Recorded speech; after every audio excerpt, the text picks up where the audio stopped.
Mr. Jensen wants to meet Howard Beale personally. He wants Mr. Beale in his office at 10 o'clock tomorrow morning.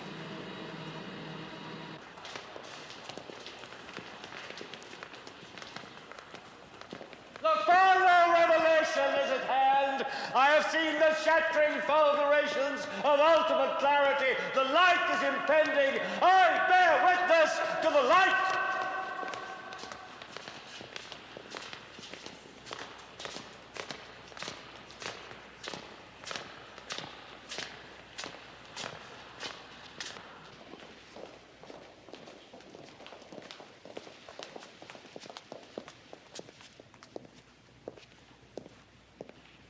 Good morning, Mr. Beale. You tell me you're a madman. Only desultorily. How are you now? I'm as mad as a hatter. Who is it? I'm going to take you into our conference room. Seems more seemly a setting for what I have to say to you. I started as a salesman, Mr. Beale. I sold sewing machines and automobile parts, hairbrushes, and electronic equipment. They say I can sell anything. I'd like to try to sell something to you. Valhalla, Mr. Beale. Please sit down.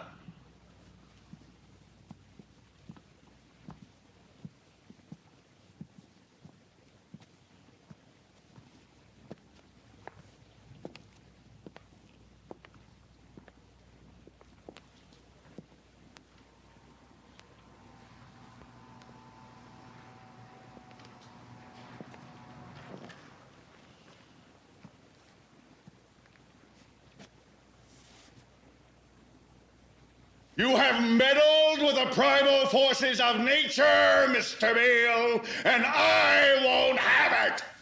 Is that clear? You think you merely stopped a business deal? That is not the case. The Arabs have taken billions of dollars out of this country, and now they must put it back. It is ebb and flow, tidal gravity. It is ecological balance. You are an old man who thinks in terms of nations and peoples. There are no nations. There are no peoples. There are no Russians. There are no Arabs. There are no third worlds. There is no West. There is only one holistic system of systems. One vast and immane, interwoven, interacting, multivariate, multinational dominion of dollars. Petrodollars, electrodollars, multi-dollars, Reichmarks, Rins, rubles, pounds, and shekels. It is the international system of currency which determines the totality of life on this planet. That is the natural order of things today. That is the atomic and subatomic and galactic structure of things today.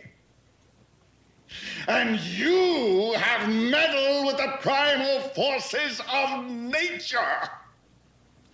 And you will atone. Am I getting through to you, Mr. Beale? You get up on your little 21-inch screen and howl about America and democracy. There is no America. There is no democracy. There is only IBM and ITT and AT&T and DuPont, Dow, Union Carbide, and Exxon. Those are the nations of the world today. What do you think the Russians talk about in their councils of state? Karl Marx?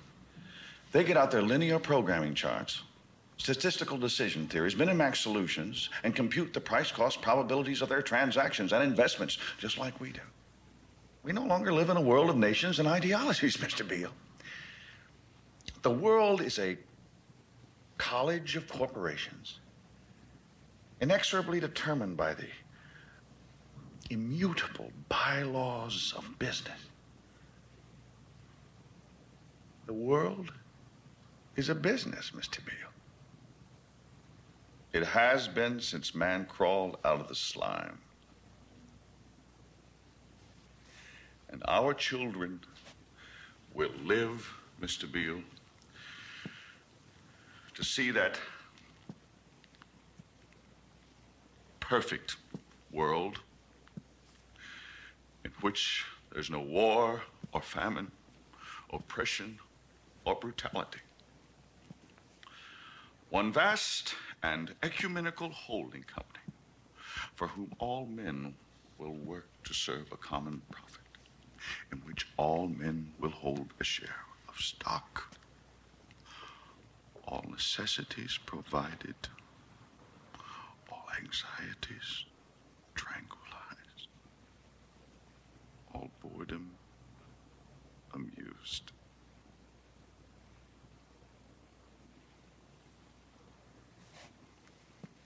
And I have chosen you, Mr. Beale, to preach this evangel. Why me? Because you're on television, dummy. 60 million people watch you every night of the week, Monday through Friday.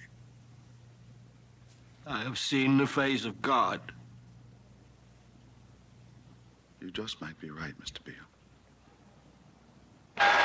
That evening, Howard Beale went on the air to preach the corporate cosmology of Arthur Jensen. I got up here and asked you people to stand up and fight for your heritage, and you did, and it was beautiful. 6 million telegrams were received at the White House. The Arab takeover of CCA has been stopped. The people spoke, the people won. It was a radiant eruption of democracy. But I think that was it, fellas. That sort of thing is not likely to happen again, because at the bottom of all our terrified souls, we know that democracy is a dying giant, a sick, dying, decaying political concept writhing in its final pain. I don't mean that the United States is finished as a world power. The United States is the richest, the most powerful, the most advanced country in the world, light years ahead of any other country. And I don't mean the communists are going to take over the world, because the communists are deader than we are. What is finished is the idea that this great country is dedicated to the freedom and flourishing of every individual in it. It's the individual that's finished. It's the single, solitary human being that's finished. It's every single one of you out there that's finished. Because this is no longer a nation of independent individuals. It's a nation of some 200-odd million transistorized, deodorized, whiter than white, steel-belted bodies, totally unnecessary as human beings and as replaceable as piston rods.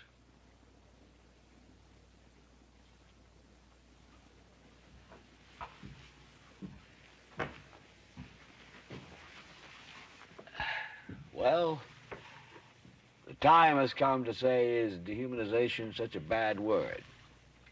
Because good or bad, that's what is so. The whole world is becoming humanoid, creatures that look human but aren't. The whole world, not just us, we're just the most advanced country, so we're getting there first.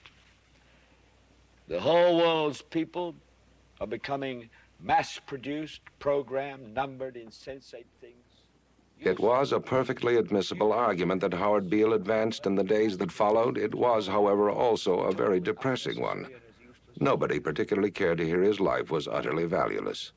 By the end of the first week in June, the Howard Beale show had dropped 1 point in the ratings, and its trend of shares dipped under 48 for the first time since last November. You're his goddamn agent, Lou. I'm counting on you to talk some sense into the lunatic. Nobody wants to hear about dying democracy and dehumanization. I'm sorry I'm late. Look, we're starting to get rumbles from the agencies. Another couple of weeks of this and the sponsors will be bailing out. This is a breach of contract, Lou. This isn't the Howard Beale we signed. You better get him off that corporate universe kick, or so help me, I'll pull him off the air. I told him, Lou. I've been telling him every day for a week I am sick of telling him.